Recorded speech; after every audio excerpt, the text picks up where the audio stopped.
Brian, first to you. Obviously, you wear two different hats in Dope Thief, right? You're playing Ray, but you're also an executive producer. What's it kind of like experiencing the duality of those roles?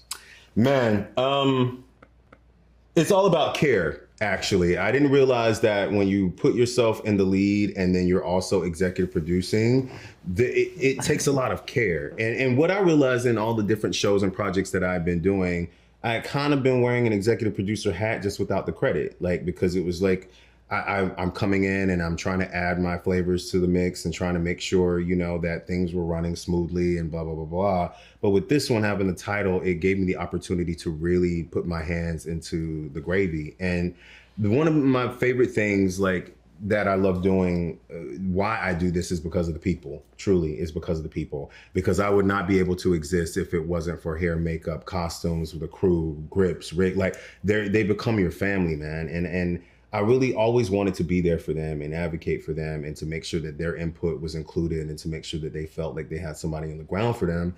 And so being able to EP gave me that opportunity and gave me that badge to do so.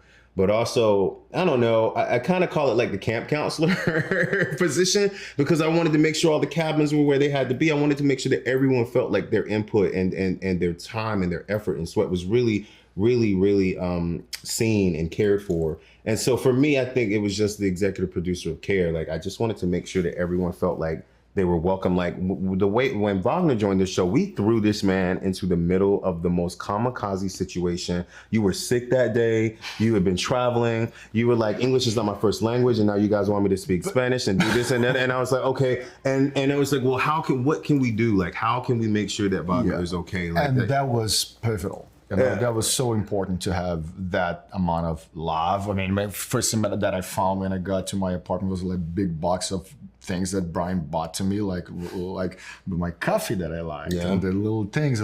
So I felt all the time. I felt like supported. So having someone who's first of all, like to get to work with an amazing actor like Brian is already like, that's what you want. Right, like is to work with great actors, but also as a producer, I felt taken care of, and I think that I wish there were more actors and actor producers around our what we do, because it's you can see as an artist, you can see what other people need. Yeah, you can see. You can see what. No, he needs that. Yeah. That's important for him. Whereas usually it's like, oh, come on, that's not my pay grade. I'm not pay for that. Yeah, you know. Right. So that was very important. Yeah. I got a fun question before we go here. Ray's ringtone on the series was Bad Out of Hell by Meatloaf, and I love that element of it. But my question to you, Brian, first to you, what is your first ever ringtone that you remember having on your phone?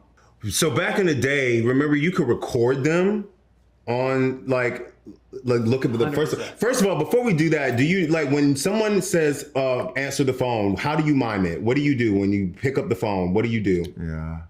You do this, like, or you do this, right? This generation does this. Yeah, this is phone for this generation. It drives me nuts. Yeah. I think my very first ringtone I recorded was Missy Elliott's "Pass the Blunt."